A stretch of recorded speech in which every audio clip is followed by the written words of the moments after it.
33 વર્ષ રહ્યા એટલે પૂજ્ય બાપાએ કીધું, ભક્તોને શાન આપી કે હું વૈકુંઠમાંથી આવ્યો છું ને વૈકુંઠમાં વિયો જવાનો છું એમ.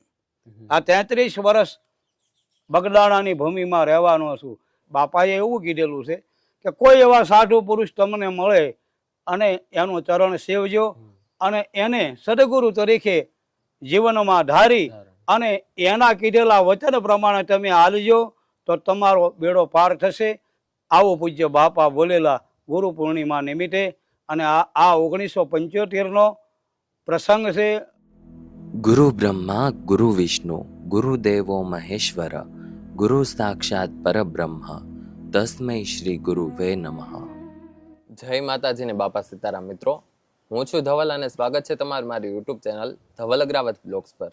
મિત્રો, આજે અમે આવ્યા છીએ કાનપર ગામે મહાન કથાકાર, મહાન કવિ એવા દીનબંધુદાસ બાપુ રામાનુજ પાસે, જેમણે આપણને બજરંગદાસ બાપાના જીવન વિશે ઘણી બધી નવી માહિતી આપી અને એ વિડીયોને આપ સૌનો ખૂબ ખૂબ સાથ સહકાર અને પ્રેમ મળ્યો. એ બદલ આજે આપણે દીનબંધુદાસ બાપુનું ફુલહાર અને શાલથી સન્માન કરવાનું છે. સાથે સાથે બાપાના જીવન વિશે ઘણી બધી નવી માહિતી પણ મેળવવાની છે.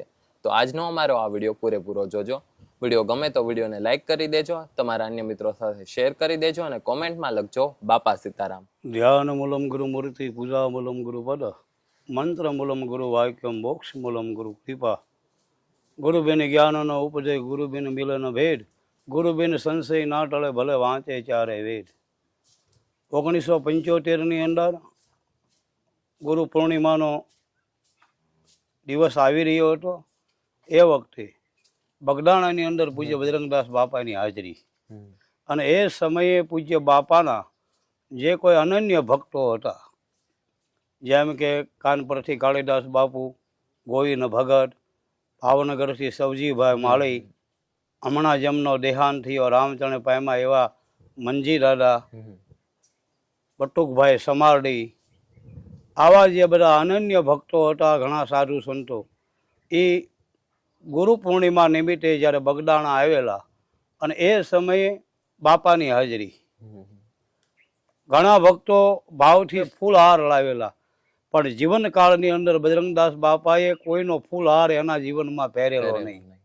અને એ જે ફૂલહાર આવેલા એ બધા જ બગડેશ્વર મહાદેવે બાપા મોકલતા અને હનુમાનજી મહારાજને મોકલતા. તો બાપાએ જ્યારે ફૂલહાર આવ્યા, ફૂલો આવ્યા, ફૂલના કંડિયાઓ આવતા, શહેરોમાંથી ભક્તો લાવતા, એ જીવનકાળની અંદર બગડેશ્વર મહાદેવને ત્યાં મોકલતા. વાલા આપણે ન હોય, ભગવાનને ચડાવવાના હોય. તો મને એવું લાગે છે આજે કે બાપાની ગેરહાજરી થઈ ગઈ. બાપાની અત્યારે મૂર્તિ અને ફૂલ સમાધિની પૂજા થઈ રહી છે.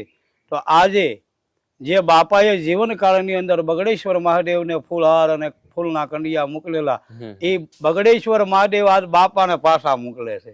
રોજ બાપાની ફૂલહાર અને ફૂલોથી પૂજાઓ થાય છે અને ફૂલોથી પણ બાપાની રામ મઢોલી શણગારવામાં આવે છે. તો આજ એ બગડેશ્વર મહાદેવ મોકલે છે. અને બાપા જ્યારે જીવનકાળની અંદર કોઈ ઠાળ કરવાનું કહેતા કે બાપા આજે આપણે લાડવા બનાવવા ઠાળ કરવો છે આમ તેમ, અને ભક્તોનો ભાવ હોય તો બાપા કહેતા કે ભાઈ બનાવો.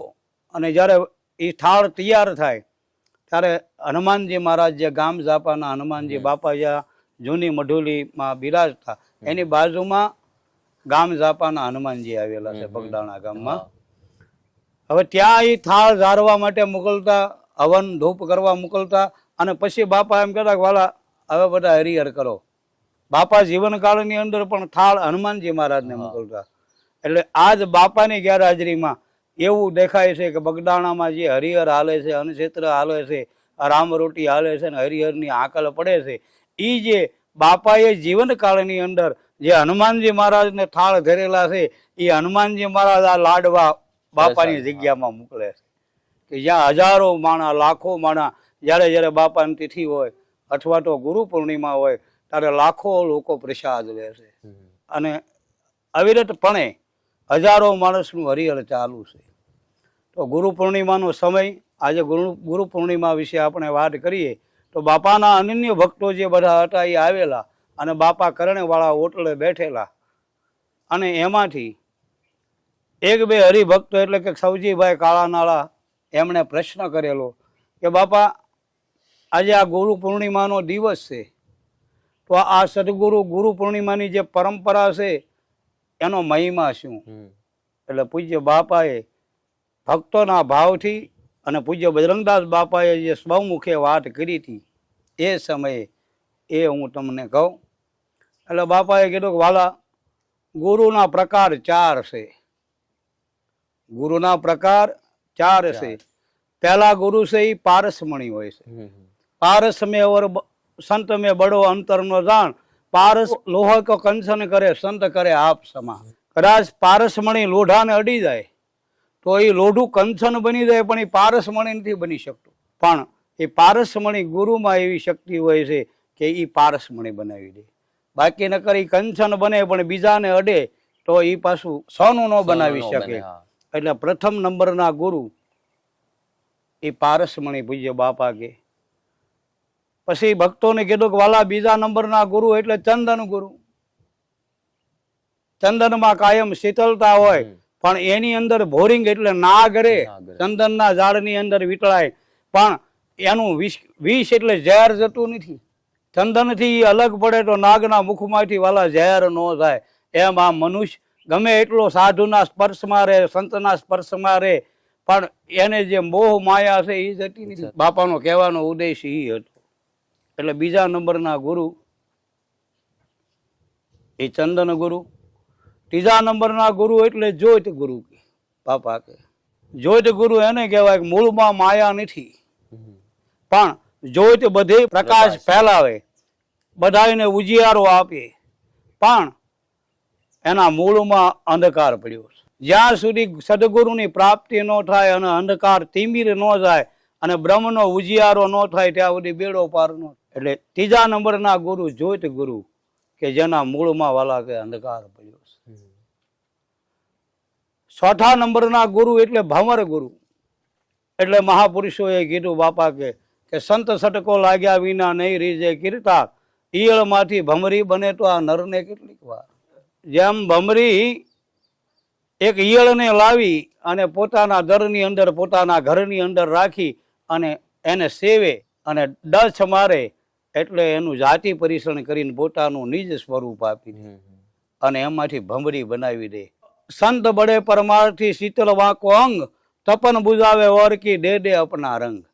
એમ સવજીભાઈને જે અનન્ય ભક્તો બધા હતા એને પૂજ્ય બાપાએ એમ કીધું કે વાલા, આ સંસારની અંદર ત્રિભુવની સત્તાધારી પુરુષ જે હોય એવા કે સંત સટકો લાગ્યા વિના નો રીજે કીર્તા, ઈયળમાંથી ભમરી બને તો આ નરને કેટલીક વાર. પોતાનું નિજ સ્વરૂપ આપી દે અને પોતાની જેવા બનાવી દે એવા જો ત્રિભુવની સત્તાધારી ગુરુ જો મળે આ જગતની અંદર અને એની પ્રાપ્તિ થાય તો કલ્યાણ થાય, આ ભવસાગર તરાય.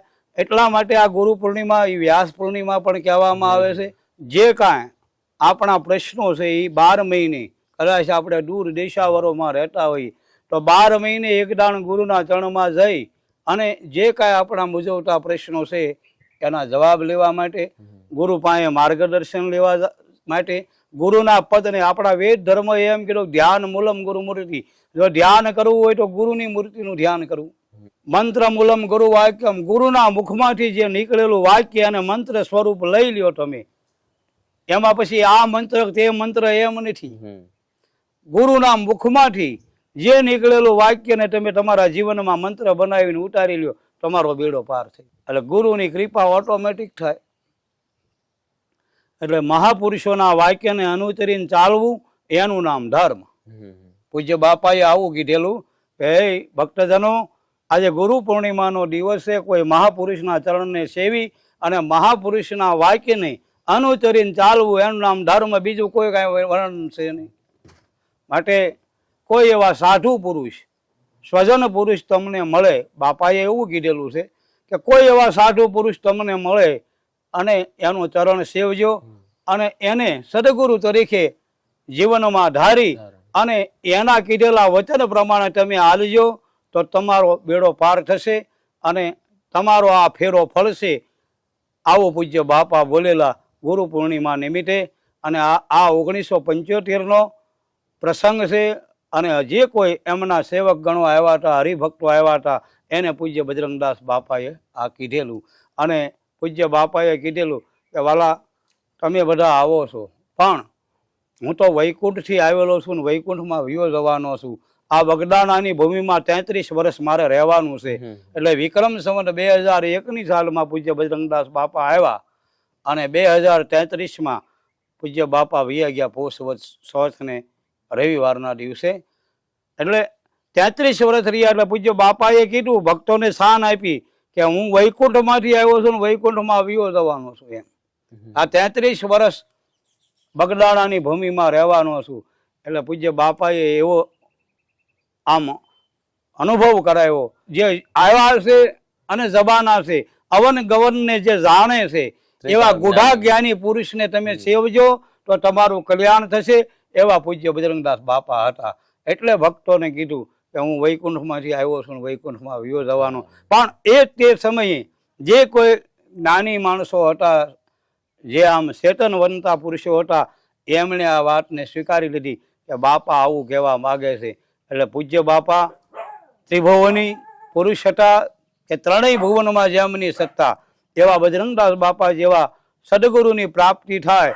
અને ગુરુ પૂર્ણિમા નિમિત્તે જ્યારે આવા ત્રિભુવની ગુરુના શરણે જાવી તો જ આપણો બેડો પાર થાય. જય સિયારામ, બાપા સીતારામ.